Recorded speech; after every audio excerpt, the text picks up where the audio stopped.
Okay, welcome back. I had a little bit of mess up on my video, so I'm going to walk you through what I did and save you some time. I had to remove a general from the Army of the Potomac because I had 4 more generals than the amount of units that were in the Army at the end of the turn. Confederates picked one, we moved them to the track. I brought in my 8 units into Washington. I brought in my 6 into Vincennes and my 4 to Jonesboro. Confederates brought their units into their usual states. On the movement turn, the 8 from Washington went into the Potomac. I raised that army up. The units in Fort Monroe sailed down to Fort Phillips and Jackson, and that left me 5 units to move from Vincennes down into the Army of the Cumberland.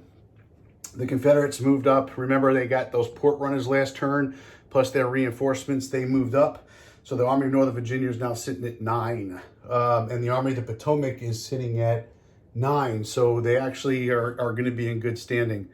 The other thing we did, just to let you know, and as a reminder, I put my generals in, and I got some generals to come back. So I moved Bragg out here to Little Rock, potentially going to form an army out here. I moved Meade down to Fort Phillips and Jackson. I brought in McPherson into the Army of the Potomac. I brought Schofield into the Army of the Missouri. And I brought Sherman into the Army of the Cumberland. And then in the South, we put Robert E. Lee. Where did we put Lee again? We put Lee with the Army of the West, currently not in command. And we put Albert Sidney Johnson in the Army of Northern Virginia and Hood in the Army of the Mississippi. Couple of things I wanted to take note for this turn. We moved to 1864. So a couple of things to look at. There's a section of the railroad right here from Meriden to Demopolis, which cannot be used until 1864. It represents the Confederates finishing this railroad. So this section of the railroad is now available, as is this section from Greensboro to Danville. So those sections of the railroad, and they're printing right on the board, they're now usable by the Confederacy. The second thing is, for an army to convert markers, they have to be in supply as they move, but starting in this turn in 1864, they no longer need to be in supply to do that. 2 rule changes. The other thing, which I haven't pointed out earlier, but up here is the B&O Railroad, and only the Union can use that for strategic movement. It kind of cuts through the mountains up there. So just as you're looking at the board and understanding the terrain, that's something that's pretty cool. Couple things to understand now, and you have to take a moment because we're late in the game, okay, on victory conditions. So one, remember the first condition is, can the Union beat the South down to 0? That'll be one victory condition that they'll look to do to drive down. Oh, and by the way, I missed every port runner zone. So the South lost another 8 strategic will, and I adjusted something from the video I watched. So the South is sitting at 40. The Union is sitting at 64. So if the Union can knock the Confederates down to 0, it's game over. The Confederates are trying to get the Union from 64 down to 50. They want to knock them down 14 points by the election. And at the end of 1864, if their strategic will is below 50, they will lose. If it's below 50, they will lose. They'll lose the election. McClellan will come into office and put an end to the war and probably split the country. The other victory conditions that you have out there, if you can't hit either of those, the Union can try to basically destroy all the resource centers. Those are the centers that are gray and orange and have the little red number on it. So if the Union can take all of those over and close all the ports, they'd strangle the Confederacy. Really hard to do, but that's something they can go after. And then last victory condition for the Confederacy would be if they can take over 10 states, either border or Confederate. And right now they have Missouri 1, Kentucky 2, Tennessee 3. So if they get 7 more states, they will hit their 10. Another way to get a state without getting a state is if the Union has 25 more strategic will than the Confederacy. For every 25, it counts as if taking over a state. The way the Confederates can counter that is if they can get control markers in 3 spaces in either a Union state or a border state that never fell to the Confederacy. It was always only converted to Union. for each state that they've got 3 control markers in, they will cancel a state that the Union has. And if the game ends with both sides at 0, the Union wins. So now that I played that out, let's go ahead and go to the cards. 2, 3, 4, 5. I did draw my cards already. Again, I lost it on the video, so I'm just going to come back and play and tell you what I have. 1, 2, 3, 4, 5, 6. 2, 3, 4, 5, 6, 7. So let's go ahead and do that. So let's start with the Confederate Hand. Confederate Hand is it's rough. So they got a Big Bethel card, which is basically moving units, but it's a 1 card. They have another 1 card, which is an Orphan Brigade. They can get a unit which they'll desperately need, but it's a 1 card. They got Detached Calvary. It's basically a way to get a sneaky modifier in, but it's a 1 card. They got Elite Units. A great way to put a strong unit in your army, kind of like Stonewall's Brigade or Hood's Texans or the Irish Brigade. They don't add an SP, but they add a modifier to the battle. But if you take 2 losses to your side, you're going to lose them. Regardless, it's a good modifier. We'll see if we use that and bring that in. They have Choctaw Indians, which is basically a way to remove a strategy card from the Union hand. Always good to reduce Union actions per turn. They've got Confederate shortage, locomotive shortage. They can't play this because it's a Union event, but they can use the points. But the important thing to note there is they've got 3, 4, 5 1 cards this turn, 1 3 card. And their other 3 card is the Emancipation Proclamation. Let's talk about this card for a minute. So much like foreign intervention, the Confederacy will hold this card. If the Union doesn't know they have it, if the event triggers, they have to play it as their next strategy card. And what it basically says is if the Union wins a large or medium battle anywhere on the board, the Confederacy has to play this next. It's Lincoln issuing the Emancipation Proclamation, freeing the slaves. The Confederacy will lose 10 strategic will and 3 SPs, their choice. The Union will lose 5 strategic will. The marker will flip to show that emancipation has occurred.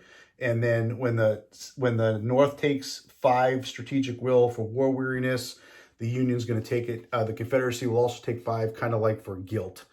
And if the event doesn't trigger, then the Confederacy can save it to the last card they play and use it for the events. Union hand, I think it's a little bit better. They got a pro-Union secession in Tennessee, so get 2 markers down for the cost of 1. This was a Confederate card. Hold on. 1, 2, 3, 4, 5. 1, 2, 3, 4, 5. 1, 2, 3, 4, 5. I mixed something up. I apologize. 2, 3, 4, 5. Yeah, Big Bethel was a Union card. I'm going to move that back. When I lost the video, I messed some things up because I did remember that the Confederacy had this card, which was important, which was very thematic. This was their last draw. It was Stop the War. McClellan in the real war was removed from the army, ran for politics, and was running against Lincoln in 1864 to put an end to the war and really split the nation in half. This represents that card. So if the Confederacy plays it, it'll cost the Union 5 strategic will, and you know they're going to play it. I talked about the Union having pro-Union succession. They've got Big Bethel. They've got Confederacy agent. They can't use the event. They can use the points. They got Missouri guerrilla raids. Again, use the points. I've got a Confederate river flotilla. Again, I can only use it for the points. I got another card that'll raise the blockade level, but it's at max, so I can use that for the points. And they do have a minor campaign, which will allow them to activate 3 movements. So we'll go ahead and get this started right off the bat. See what I want to do. So I built my force up here to get 4 units in Fort Phillips and Jackson with the thought of attacking New Orleans. I look back at this move and honestly, it was a bonehead move on my part. I should have put the fort in New Orleans, and then I would have had the fort, the ironclad, 6,000 troops, and AP Hill.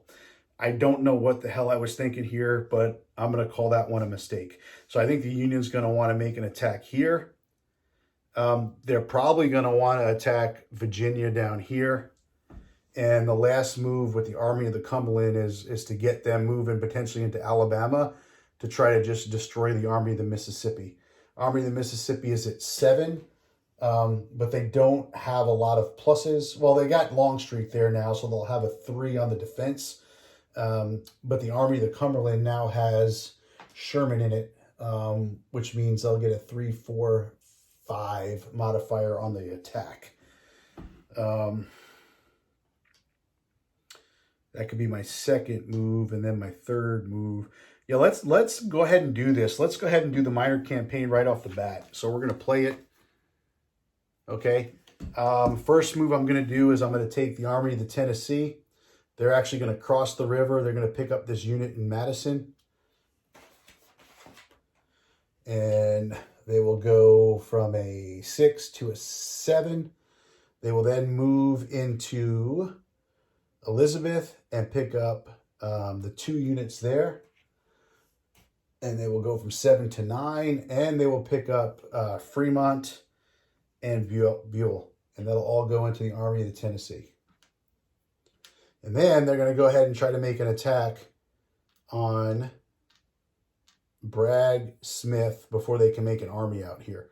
Because they kind of see what's happening here. So 1, 2 will make an attack. And my units on the Army of the Tennessee are at a 9 against 5. That's important. I'm not 2 to 1 odds, so I will not get the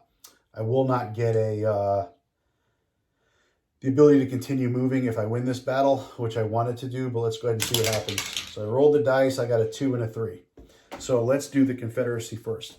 Because it's not an army yet, they're only going to get 1 bonus, and that's going to be Bragg in this case because he's the higher ranking general.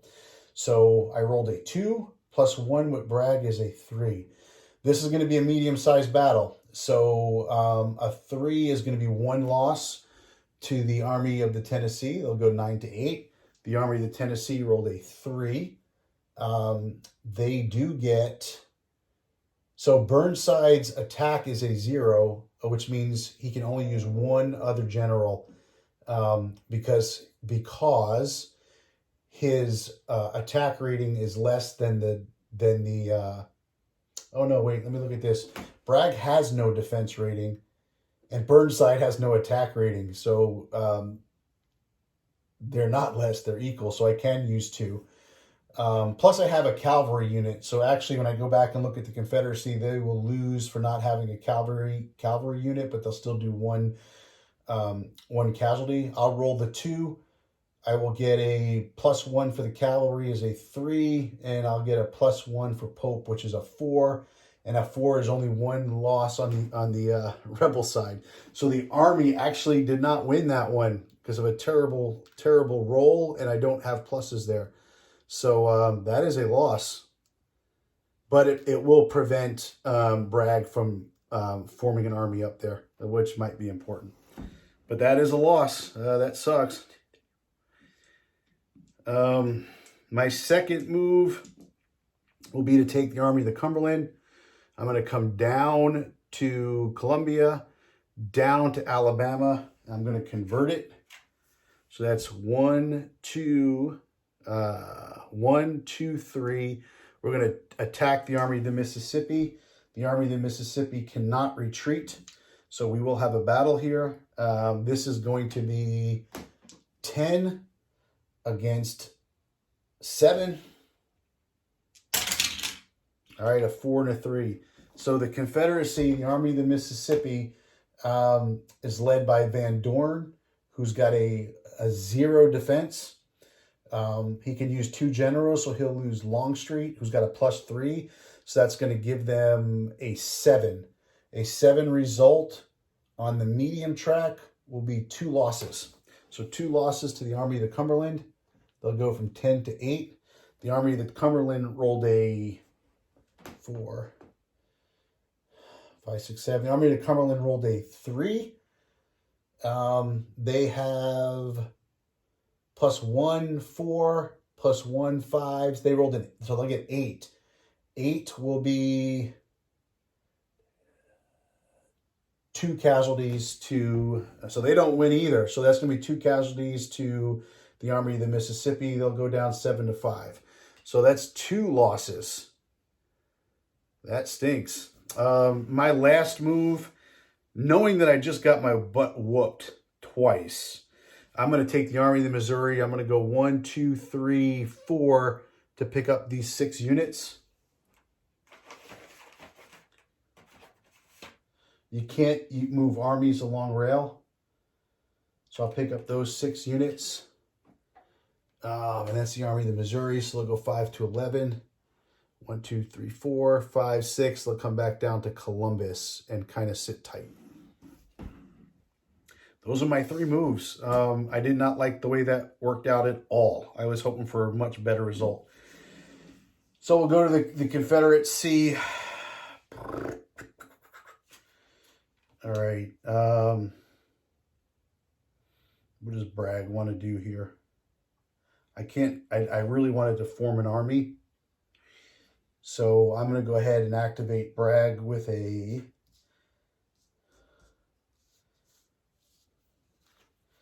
Oh boy, this really hurts me, man. So here's what I'm up against. I've got 4 1 cards. None of that will activate Bragg. I've got this Choctaw Indian card for 3, which will remove a Union strategy card, and I really wanted to do that. I can't play the Emancipation Proclamation. I do have the Stop the War card, but I really wanted to do it to reduce the strategic will of the Union. So what I could do is play a 1 card as an operational queue, and you get this shit here, and you basically put it on that unit to say it's starting an operation. It alerts the other side that you're doing something there, and then when I play my next 1 card, that 1 op becomes a 2, and then I could activate that. But that's costly as well. So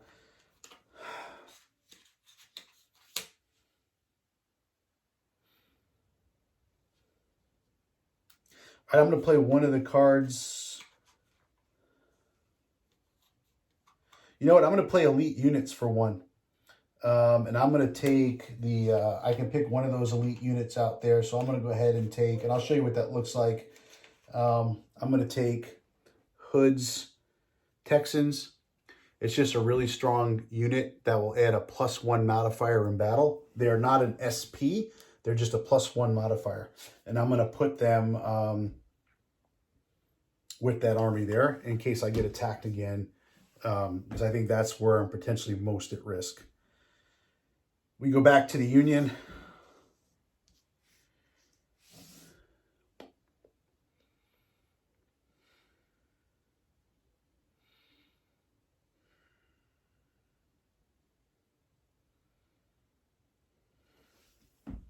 Let's do this Fort Phillip Jackson attack. And I'll have, I'll be 4 to 1 odds.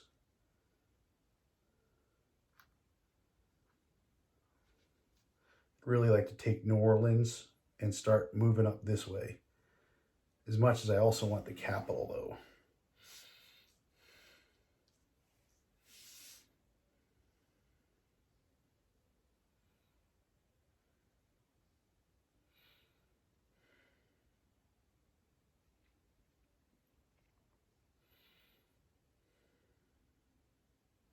Yeah, we're going to go ahead and do that. We're going to play a 3 card. So once again, let's figure out our modifiers. First of all, it's a naval battle.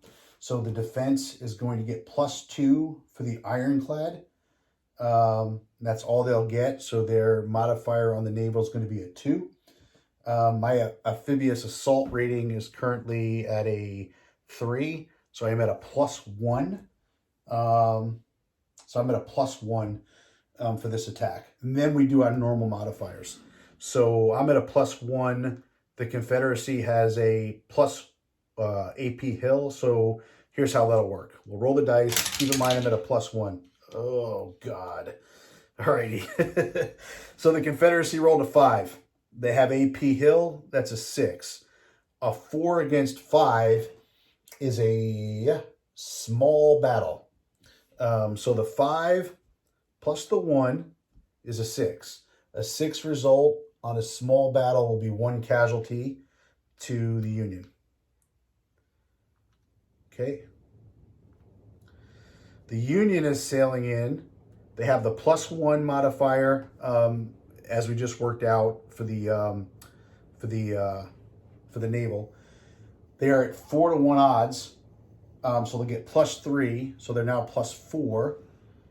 And they do not have a modifier for their general, unfortunately, because Butler is leading this. So the 1 plus the 1 from the modifier plus the difference in units.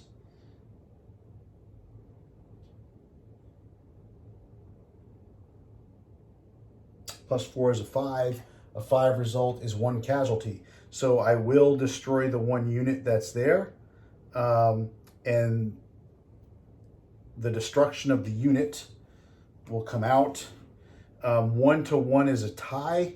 So ties, again, go to the attacker, with one exception again. So let me check a quick rule adjustment here, and I'll be right back. So I want to make sure I get this right.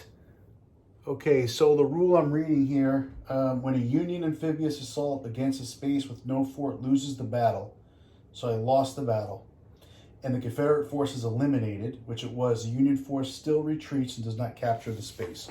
So the Union force will come back. AP Hill will go to the track to come back next turn. But the only thing currently sitting in New Orleans is the ironclad. And the only way I can defeat the ironclad will be to do another naval attack against the ironclad, land my troops in New Orleans, and that will destroy the ironclad. So unless the Confederates get a troop here, we'll see what they do. It's definitely going to fall the Union. So not a bad loss for the Union. Go back to the Confederacy. Let's see.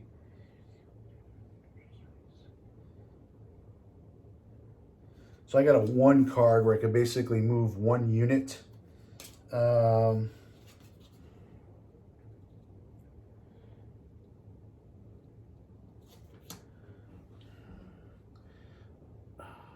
boy, I hate to do this, but I'm going to bring that unit all the way down to protect that ironclad. I'm just really trying to hold the Mississippi as long as I can. You know what? 1, 2, 3, 4, 5. I'm going to leave him here.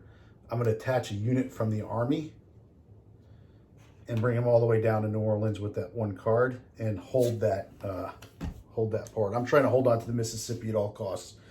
We go back to the Union. I've got the Army of the Missouri up there, which is led by Halleck. He needs a 3 card. So I will play my 3 card to get him moving. He is going to go 1, 2, 3, 4 into Oxford and convert it. 5 into Grenada. And the Army of the West is going to try to intercept that move. So let's see, the Army in the West, they have a cavalry. They need a 1 or 2 to intercept it. They got a 1. The intercept is successful. So the Army of the West will get to Grenada first. We will have a battle here.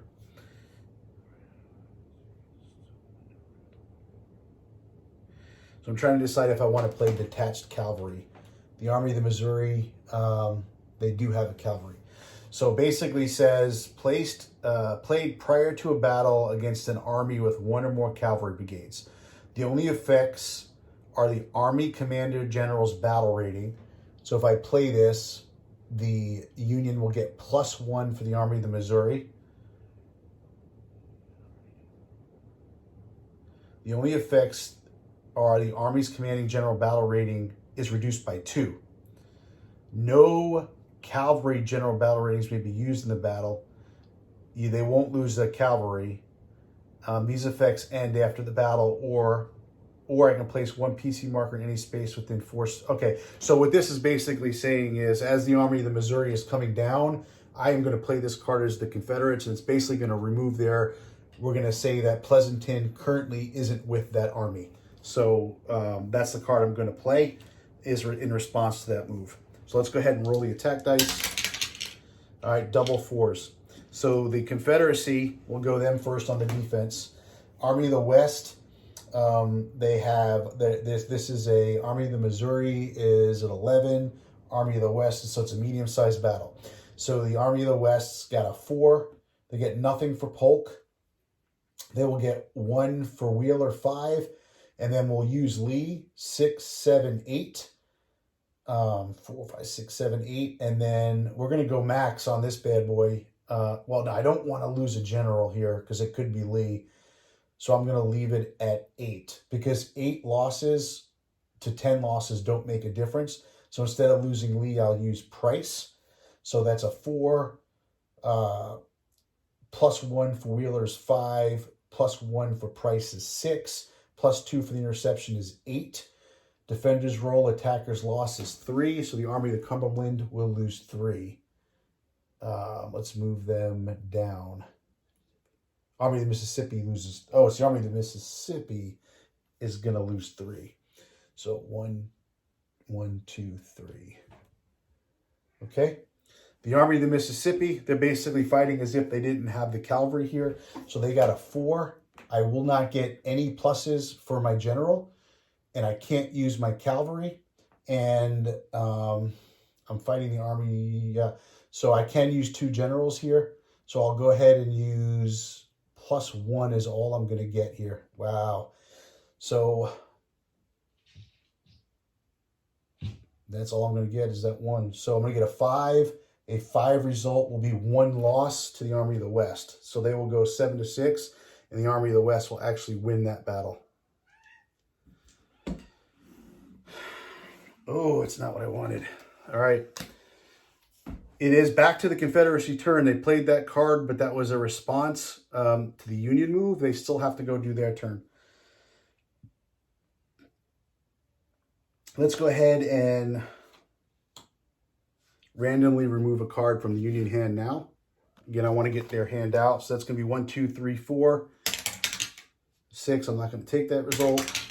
1. So we're going to lose the pro-Union succession in Tennessee, which will drop the Union down a card. We go back to the Union. They've got 3 cards now instead of 4. That didn't work the way I wanted it. The Army of the Cumberland is going to do a straight-up attack on the Army of the Mississippi here. I need a 3 card to activate that, I think. No, a 2 card. Perfect. So we'll go ahead and use, I can't use the Confederate River Flotilla, so we'll use that. The Army of the Mississippi cannot try to retreat because their general is a 0 defense. All right, Union victory. Union good result here, a 4 and a 2. So the Confederates rolling a 2. This is going to be a medium-sized battle. They roll a 2 with the Army of the Mississippi. They get 3 for Longstreet, so that's a 5, and 1 for Van Dorn is a 6. Medium, defenders roll, attackers loss is a 1. So the Army of the Cumberland will lose 1. They will go 8 to 7. The Army of the Cumberland rolled a 4. They have a 5 for Reynolds. They have a 6 for Hancock, and a 9. 3 more will be a 9 for Sherman. That 9 will result in 2 losses and a loss. So the Confederacy will go from 5 to 4 to 3. They'll have to retreat. They're going to retreat up into Chattanooga, and the Army of the Cumberland will take that spot. The Confederacy now, because the Union has won their first medium battle, Lincoln is now going to say it's time to issue the Emancipation Proclamation. So let's go ahead and do that. They are forced to play that card because of that event. So the Union won a medium-sized battle. Confederacy is going to lose 10 strategic will. So they're dropping down to 30. The Union's going to lose 5. So they're going to drop down from 64 to 59. So again, that might be costly, folks. They're 9 points away. And you know I've got this card in here, which is going to make it really, really dangerous. So that's not all that happens. The Confederacy now has to lose 3 units, and they flip the turn marker from no emancipation to emancipation. That's just a reminder. So I got to pull 3 units out for the Confederacy. I'm going to put one out of Sabine City. I'm going to pull, I'll pull the unit out of Fort Sumter. That's 2. And the unit out of Vicksburg is 3. That really hurt. Wow, that card was tough. And this card is removed from the game. We go back to the Union.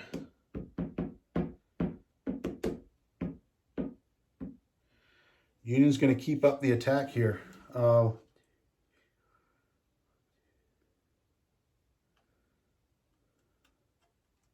really want to push this army all the way out. So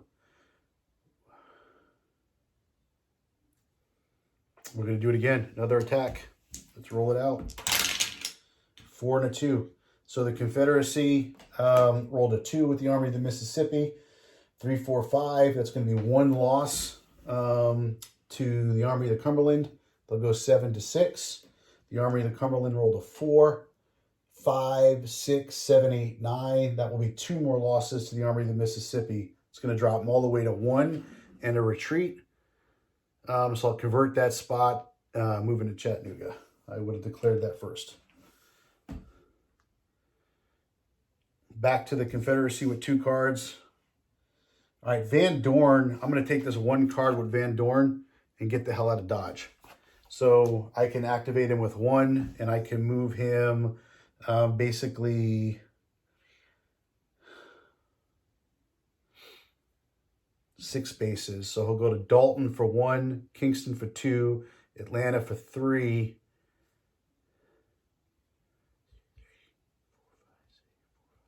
I'm going to go all the way down to Smithville.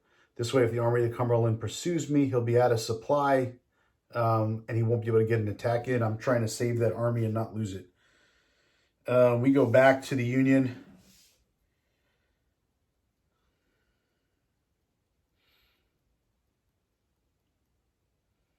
And the Union really wants to pound the Army of North Virginia right here.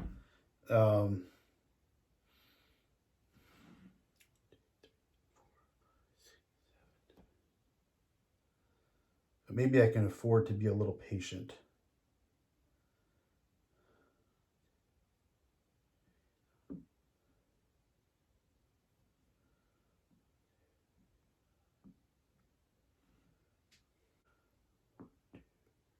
All right, I'm going to do this. So Big Bethel lets me move up to 2 SPs from the same space as if they were led by a general. And I may enter enemy control spaces, which is important because I would not be able to do this move without a general. So the unit Vincentis are going to go 1, 2, 3, 4, 5 and land into Dover, which will destroy the fort, which will give 1 strategic will to the Union. They'll move up 1 + 2 for a change in fortune. So they'll be back up to 62, and the Confederacy will lose 1 more and drop down to 29. So not a bad move to get that unit there, take over the fort, and that'll convert on our turn. The Confederacy is going to play the McClellan's going, enough is enough. Let's stop this damn war. So they're going to play that. That's going to be a 5 reduction to the Union. So the Union is going to drop 5 again and have a reversal in fortune. So they will go 1, 2 down to 50, 1, 2, 3, and then 1, 2, 3. So the Union is at 54. The Confederacy is at 29. Pretty epic turn there, guys. Because, again, dropping to 50 is not an automatic loss for the Union. They just can't be at below 50 when the election occurs in 2 more turns. So generals coming in next turn. The Confederates are going to get some cavalry back with Fitz Lee. They're going to get A.P. Hill back, and they're going to get Hardee. More importantly, though, is the Union is going to get Sheridan's cavalry in. Very good cavalry unit. 3 attack, 2 defense. They'll probably stick that right in the Army of the Potomac, and then get just a ton of bonuses, get reinforcements there, and they're really going to try to get this spot, because this spot is going to potentially end the war. Why do I say that? If the Army loses this battle, the Confederacy will lose 5 strategic will for that. The Union will also get 12, the Confederacy will lose 12 points for the resource space. So 12 and 5 is 17 points. And because they lost their capital, they will lose 15 more points. So the loss of Richmond will end the war. Absolutely, because it'll drop the Confederacy to 0. The Confederacy is going to try to hold off Summer and somehow keep their dreams alive there. It's going to take a lot. They're going to pour resources in as much as they can get. They're at a pretty strong, they're at 9 right now. The Army of the Potomac is at 9. You know the Army of the Potomac is going to get it. They're going to max out the 15. The Confederacy do everything they can to get to 15. And there is going to be a quagmire here. And here's the interesting thing. If the Union really tries to exert and take this down to 0, but loses like a major battle, that'll drop them to 79. And that's a strategic will hit. And they're going to lose 5 more in the fall of 1864 for war weariness. So does the Union want to risk, high risk, high reward, to take over Richmond right there? The other side of the equation is really the Mississippi is open here. The Union can come down, potentially take over Vicksburg Port, Port Hudson Port. That'll be worth 10 points, 11, 12 points. That could be a 12-point swing right there. And with the Confederacy sitting at a 29, that'll take them down to 17 and reduce their resources as well. Interesting. So, man, I genuinely love this game, man. Herman, I think, is a masterpiece on it. I really do. And I'll talk more about it at the end on some of the things that I really, really enjoyed. But we will see what happens on the next turn. Have a great night.